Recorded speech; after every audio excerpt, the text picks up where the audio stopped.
Church here, and welcome to the Game Grinder, and today we're doing a pickup video, and this is a ketchup pickup video. It's been quite a while since I did like a collection pickup video. I did one for MGC 2019 a couple months ago, but I haven't done a full pickup video since the beginning of this year. So I have a few things, but fortunately I've kind of been a little bit more choosy about what I've been picking up as of late, so not a ton of stuff, but I still have a few things here. So, with that said, some minor updates to the Shantae collection, with the big one being the Shantae and the Pirate's Curse Collector's Edition for the Switch by Limited Run.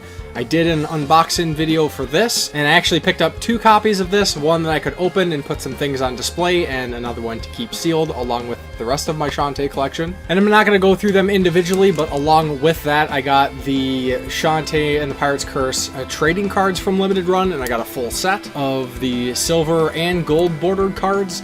And what was really cool, and just happened to be the second time I got one of these, was a printing plate from Limited Run that they used to create the cards. And the neatest thing about these is apparently there's only one of these in existence, and I have it. I also have one for Oregon Trail, which is a zombie parody of the Oregon Trail. It would be really cool to get more of these printing plates for the Shantae cards, but I doubt that will ever happen. It seems the people who try to sell them are ridiculous in what they're asking for, but it is what it is. And for the sake of simplicity, I won't pull it out, but I also got the Limited Run version of Shantae for the Game Boy Color vinyl. So I have the Fangamer version and the Limited Run version, one being a red vinyl, the other being a purple vinyl. And then just for the sake of displaying purposes, of course, I got all the releases for Shantae Half Genie Hero as well as the Ultimate Edition, but I keep all my Shantae games sealed because I play my digital version that I get, but I would like to have some of that displayed. Last time I showed that I had gotten a loose soundtrack from that set, but I also picked up a loose art book from the Ultimate Edition of Half Genie Hero. And then lastly, for the Shantae collection pickups, most recently Volks USA, who do primarily releases the resin figures, much like the Shantae and the Roddy Tops figures that I have. They've also released some keychains, which I've shown before, and they just released a new series of keychains, so I picked those up, and they are of the basically like alternate uniforms, call them Summer Festival, so picked up those. I have participated in a drawing, so I hope I will be winning the Bolo keychain. And then I also have a Risky Boots Charaguman figure on pre-order right now, and that will come with another keychain. So going for the full set, much like most of my Shantae collection, I want it all. And I think that's all for Shantae editions. So real quick then, let's jump into the collector's editions. I've done unboxings for all of these games, but of course it's a pickup video, so I'm going to mention those. First one here being the Resident Evil 2 Collector's Edition. Right now this is standing to be probably my Game of the Year pick. We'll see how the rest of the year pans out. And then I also got the Sekiro Shadows Die Twice Collector's Edition. I'm sure you've all heard about the difficulty of this game. Unfortunately, I was one of the people who just found it to be a little too difficult. Got a few hours in, got stuck, and there's basically nothing I could do. I tried for many hours to get past the bosses that I got stuck at, so who knows, maybe I'll give it a shot in the future. Usually I don't back down in defeat when it comes to video games, but this just happens to be one of those games where it's just a little too difficult. And then lastly, for collector's editions, I also got the Days Gone Collector's Edition. Kind of an underrated game in a way that people don't really talk about it at all. There's kind of a phrase where a game is like swimming in sevens, where basically a lot of game sites or reviewers give a game a 7, and people kind of just disregard it because of that fact, and I think that's unfortunate because it's a solid game. Gameplay was great, looks great, lots of versatility in the gameplay. It's just the characters and the story weren't the best in the world, but I think it's definitely worth playing, so if this one looks interesting to you, I would say definitely check it out. So I don't have a great layout for this video, but we'll just run through it. So I think we're going to start with the Limited Run pickups. So if you've been watching me for a while or follow me on social media, you know I am a fan of Limited Run. Not just Limited Run games themselves, but Signature Edition, Super Rare games, Special Reserve, whatever. So I nabbed a few of those. Pretty much immediately after my last pickup video, not the MGC pickup video, but the one I did earlier this year, I'd received what was kind of advertised as a collector's edition for a game I was really excited for, and this game is Rabby Reeby. This is a game I say don't let let looks be deceiving. This is by far one of the best Metroidvanias I've ever played. Kind of mixes some bullet hell style gameplay along with fun, colorful sprite work, lots of character animations, lots of characters in the game. Of course, with the staples of different abilities, exploration, but really the boss fights are really where it's at. And this game has an awesome soundtrack, and like I said, with this being a limited run release kind of collector's edition, I got some other things with it, and it came with the soundtrack for the game, which I thought was a pretty great soundtrack. There's a few exceptionally awesome standout tracks. It also came with a couple buttons of our lead characters. Much like the Shantae trading card set, this also came with its own trading card set, which I got all the cards for. It also came with a few art cards, which are a little fan servicey, but they're still pretty neat nonetheless. And then lastly, for this collector's edition, which unfortunately it didn't come in a box. I wish this was self-contained in a box, but it is what it is. But the last piece here is the art book, and this is a really cool art book. Has lots of character designs, concept art, pretty much talks about all the different characters in the game. Like I said, there's a lot of characters that you kind of like battle and have join your town, so yeah, of all the games I'm going to talk about here, this is one of the games that I really would encourage you to check out. It is so damn good. The rest of these games aren't in any particular order, so we'll just kind of run through them. First one here is the Double Switch 25th Anniversary Edition, also with the art card. Now this is a FMV game that was originally released on the Sega CD. I've said before, I'm kind of a sucker of FMV games. This one I've never played, but it's pretty neat that it has Corey Haim, who you might be familiar with some classic 80 movies like Lost Boys and things like that. And the next one here is Sundered Eldritch Edition. These are the same folks that made Jotun. And again, this is kind of like a stylized Metroidvania game that didn't get the best reviews, but I'm still pretty interested to check it out. And with that also comes the art card, of course. Then if by chance you watch the games I beat in 2018 video, this is one of the first games I talked about in the first part of that. And this is the Classic Edition of Iconoclasts. This game was a Metroidvania long in development made by a single guy. Really excited for the game. Great gameplay, amazing sprite work. Pretty great soundtrack. The story isn't the best, but you know, I'm okay with that. I still had a lot of fun with this game. It was a day one purchase digitally for me, and it's exciting to be able to get a physical version of that. And then, of course, it also comes with an art card. Then next up we have the physical release for Tacoma, along with its art card. This is a walking sim or first-person experience, FPX, basically whatever you want to call it. I also had this digitally, so I played the digital version recently, and this was a very, very good game. Essentially, you're going to investigate what happened on a space station. Uses a really interesting kind of like augmented reality interactive system to basically use the computer systems to show you events that happened, and you can like rewind, fast forward, kind of piece the different stories together and the character interactions. I thought it looked pretty interesting when I first saw trailers for it, but it basically exceeded my expectations. So if you have any interest in these kinds of games, I would definitely recommend checking out Tacoma. Then next up we have Rain World. This is another kind of, I'm not exactly sure if it's a full-on Metroidvania or if it's just a platformer. Very stylized, very pixel heavy. A lot of environmental interactions. You're basically kind of this long creature trying to get your way around these levels. Apparently it's supposed to be pretty challenging, and of course I'm looking forward to that. And of course it comes with the art card as well. Then next up we have King of Fighters 97 Global Match. I've always been a fan of the Fatal Fury King of Fighters games, even though I don't really have many of them. I haven't played much of King of Fighters, but I always enjoyed them. Anything with Mai Shiranui in it is a win as far as I'm concerned, and along with the game, of course, I get the art card as well, and hopefully I can talk my friends into playing this a little bit when we have one of our game nights. And next up, we have the limited run release of Axiom Verge for the Wii U. This kind of went into a production hell as the game almost didn't get released, but Limited Run stepped in to take over production for it. I thought it would be neat to have a limited run game for the Wii U, but I'm still kind of on the fence if I want to keep this. I didn't really get it to like resell or flip for a higher cost. We'll see what happens, because I also have the PlayStation 4 Multiverse Edition.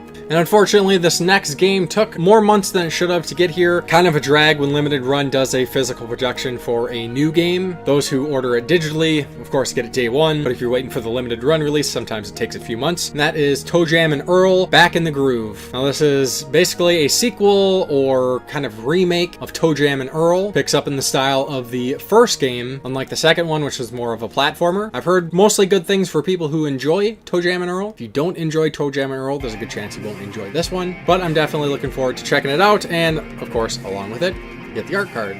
I promise we're getting to the end here of the limited run games, but I did get a couple other kind of limited run collector's editions. Again, this one was a game that I wasn't super hot on, but I thought it would be really neat to have a limited run release for the PlayStation 3. So I got Oddworld Stranger's Wrath for the PlayStation 3, and you also get the art card along with that. And along with this, you get a Puzzle Super Slammer, which is a slammer, the game, soundtrack, 3 exclusive art cards, and a poster with that as well. Now this one's a little bit different than a lot of the Oddworld games, this one being a first-person game or third person, and more or less I thought it would be fun to have it in the collection.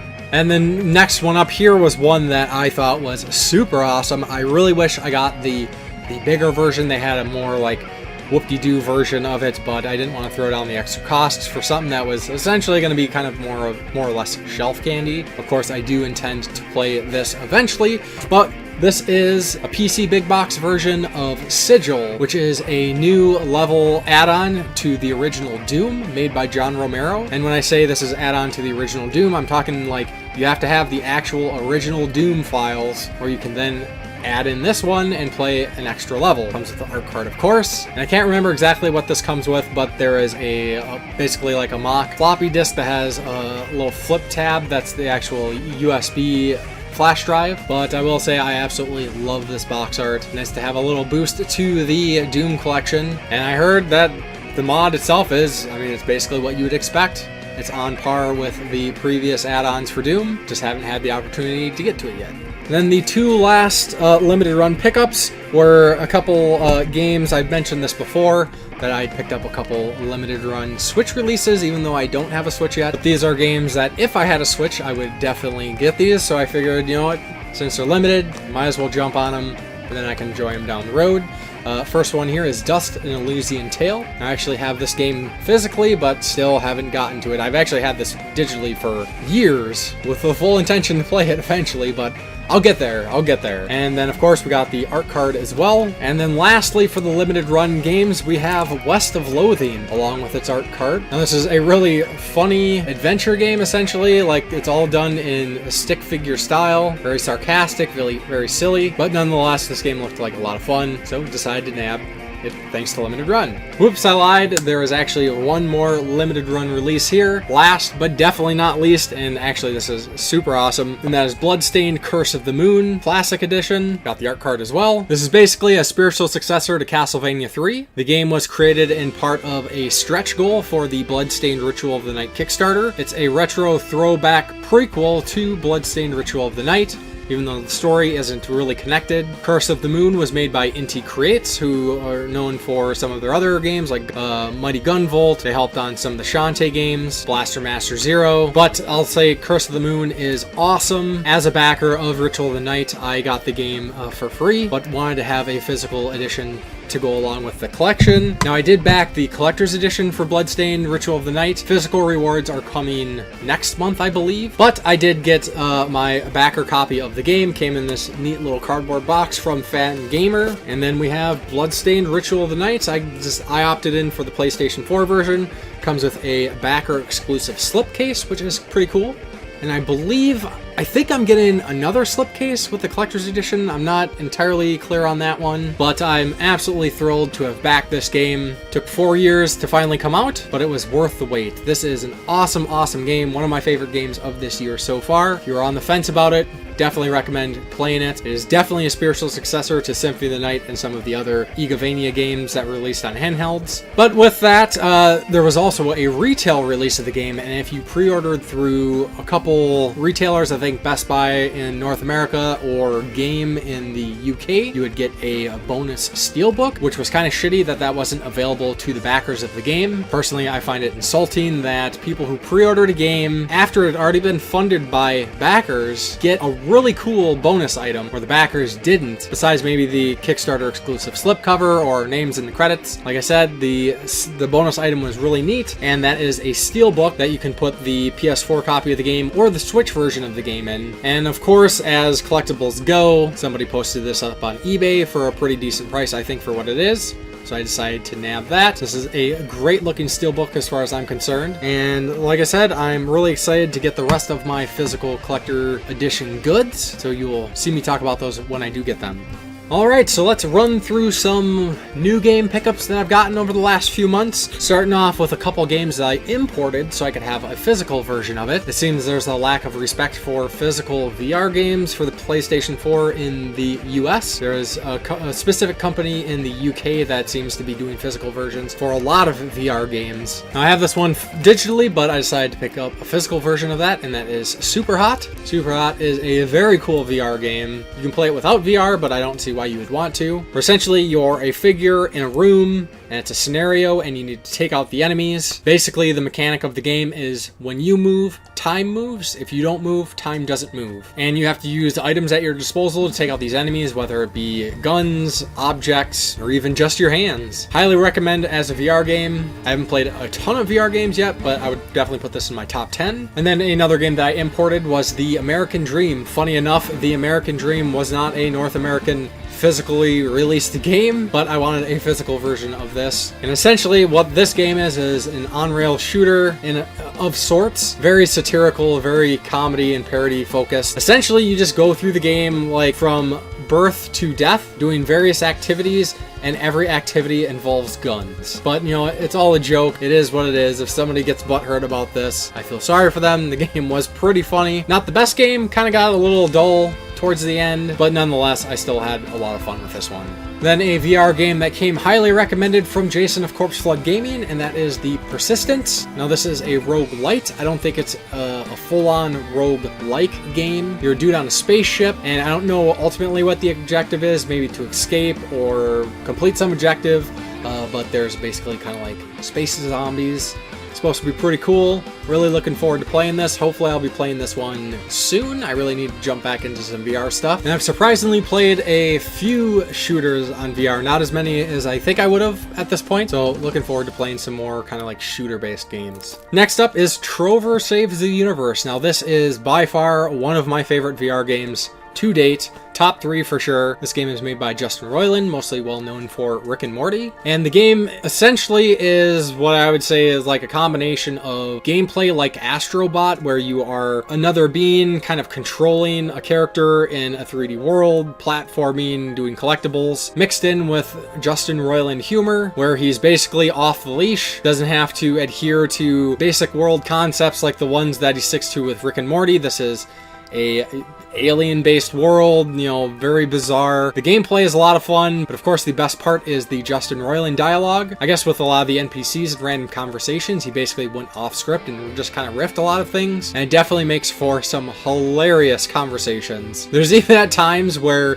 he starts cracking up, and as part of the joke, they keep it in as like, they don't acknowledge that he's like laughing as he's delivering these lines, and I thought it was just great. I think this game can be played without VR, but I think VR really elevates it to a whole nother level. So if you have the opportunity to play Trover Save the Universe, definitely do so. Now next up is one of my most recent pickups, and that is Senran Kagura Peach Ball. This is another Switch game. Now this is a game that I had thought I'd added to my Amazon wish list, but apparently I pre-ordered the game, which, you know what, is what it is. I have it. I wanted it, so here it is. Basically, this is a fan service pinball game, where basically you're just playing pinball and there's anime girls on the pinball tables, jiggly bits and all that stuff. I've never really been a fan of much of the Senran Kagura games because usually they're like Dynasty Warrior games, and I just do not like the Dynasty Warrior style. I do have Peach Beach Splash, which I still haven't played yet, which is a third-person shooter, which I hear is, you know, it's decent. But when I eventually have a Switch, I will have a pretty neat pinball game to play.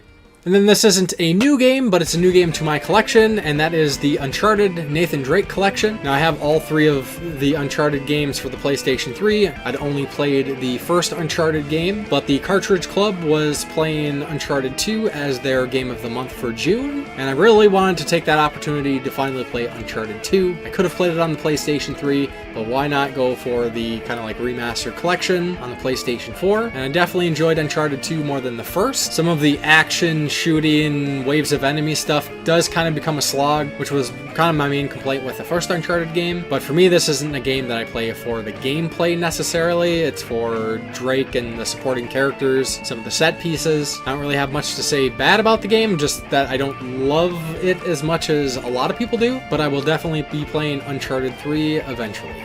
Then next up is another one of my favorite games of 2019 so far, and that is A Plague Tale: Innocence. When I first saw the trailers for this game, I thought it looked awesome, graphically of course, but it definitely had a stealth element to the gameplay, and I like stealth-based games. Even though you don't necessarily have to play the game like full stealthy, it is a mechanic in the game. This basically takes place during kind of like the Black Plague. A little bit more of a supernatural twist to things, but I loved pretty much everything about this game. The characters, the voice acting, the story, some of the set pieces. If anybody's played this, and when I say the battlefield, if you know what I'm talking about, like that is amazing. Absolutely amazing. Favorite part of the game, hands down. Pure, gruesome, yet awe-inspiring. So absolutely recommend A Plague Tale. Great, great game. Then next up is a game that, of course, if you've been following me, you know I had to get this, and that is Bubsy Paws on Fire. This is the latest game in the Bubsy series. Again, people are probably asking why, but again, I will go back to the point that most of the Bubsy games are pretty decent. Of course, Bubsy 3D is an absolutely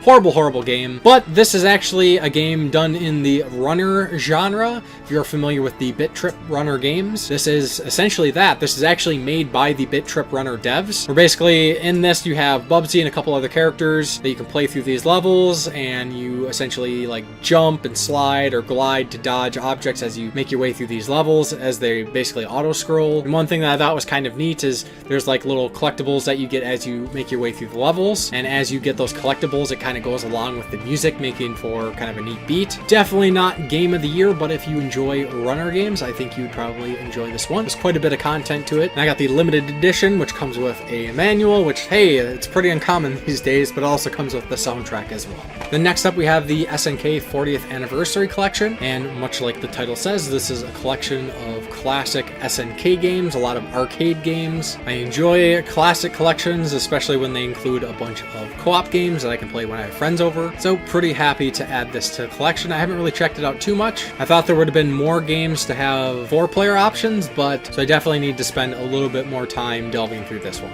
Then the last new pickup I got was kind of recent. This was something that a lot of people were kind of making jokes about and waiting for this to get to a certain price. I said once this got down to $30, I would pick it up, and sure enough it did. And that is the PlayStation Classic. This is very similar to the NES Classic and the SNES Classic, but PlayStation. This includes 20 games, stuff like Final Fantasy VII, Wild Arms, Pool Wars 2, Battle Arena Toshinden, or some other stuff. Grand Theft Auto, Metal Gear Solid, Revelations Persona, Resident Evil Director's Cut. Honestly, it's a pretty good package. Of course, you're never going to appease everybody with the selection of the games, but I think they had a pretty good selection. I do think the price was a little high. I think this originally was $100 at release. Some people are upset that it didn't come with DualShock controllers or controllers with analog sticks, but I don't know. I don't really have much to complain about that. I have a PlayStation. I have a PlayStation 2. I can play PlayStation 1 on PlayStation 3, but of course, for the right price, decided to pick it up. You can hack this using a USB stick, which I haven't done yet, but I will do that eventually. Alright, so the last bunch of games here are kind of like sort of retro, not super retro, but older games. A lot of these I picked up through my parents, who at the time were working at a thrift store. Unfortunately, they don't work at the thrift store anymore, so I won't be getting any of those awesome family thrift store hookups. But I got some cool stuff nonetheless. First one here is The Matrix Path of Neo for the PlayStation 2. Don't know much about this one, but I do recall hearing that the Matrix games were pretty decent. There used to be a Half-Life mod multiplayer shooter game that I used to play on PC that I can't exactly remember the name. I think it was called The Specialists. It was basically a Matrix ripoff. That was pretty cool, but nonetheless, glad to get this.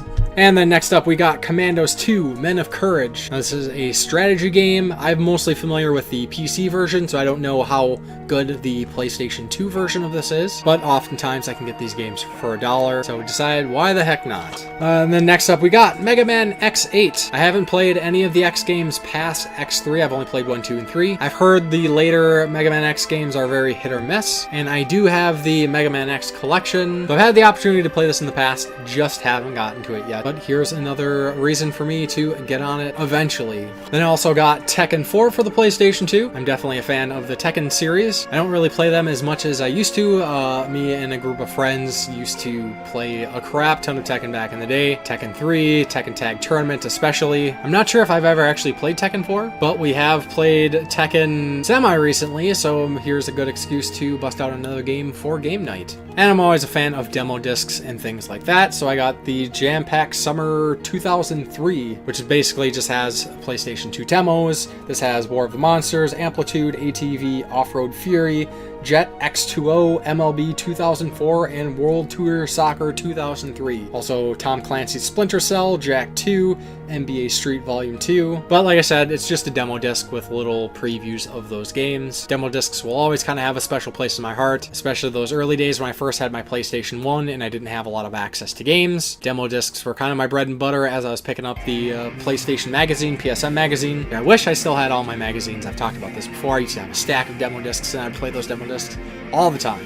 But it is what it is. And then last game here is Apexcape Academy for the PSP. This one's a little different. I believe this is mostly just party games instead of the usual formula for Apexcape. I haven't really heard much about this one, so I don't know how the quality is, but again, for $1, it's hard to pass up. It's nice to add a little something to the PSP collection. Alright, then on to the last couple items here for this pickup video. First one being a little figure set here from Final Fantasy. This is the Final Fantasy Trading Arts Minis Volume 3. I already have Volumes 1 and 2 that I picked up some years ago, but I thought it would be neat to finally cap off this collection. These are basically little sets of kind of like chibi-esque figures of characters from various Final Fantasy games. This one including Aerith or Eris, Titus, and 2 characters from Final Fantasy 12, and I haven't played 12 yet, Valthier and Fran. And I was able to snag this for relatively cheap, so that's pretty cool.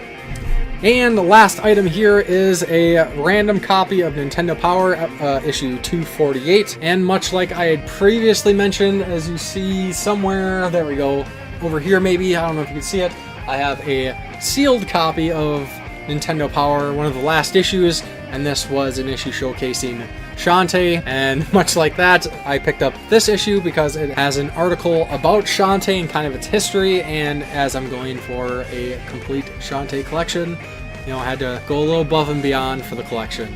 Alright, so that is it for this pickup video. A few games this time. Hopefully this didn't go on too long. It's kind of hard to tell how my recording setup is. I'm sure this is longer than probably most people want to watch, so if you made it to the end, just want to let you know I'm very gracious for your time. And then of course I would love to hear your thoughts on some of these pickups. And then hopefully I won't be waiting as long for my next pickup video, and I hope my next pickup video will be significantly shorter. I want to try to be a little bit more on the ball with these so they're not as long, but as I say way too often, it is what it is. So then as always, thank you very much for watching, and I will talk to you next time on The Game Grinder.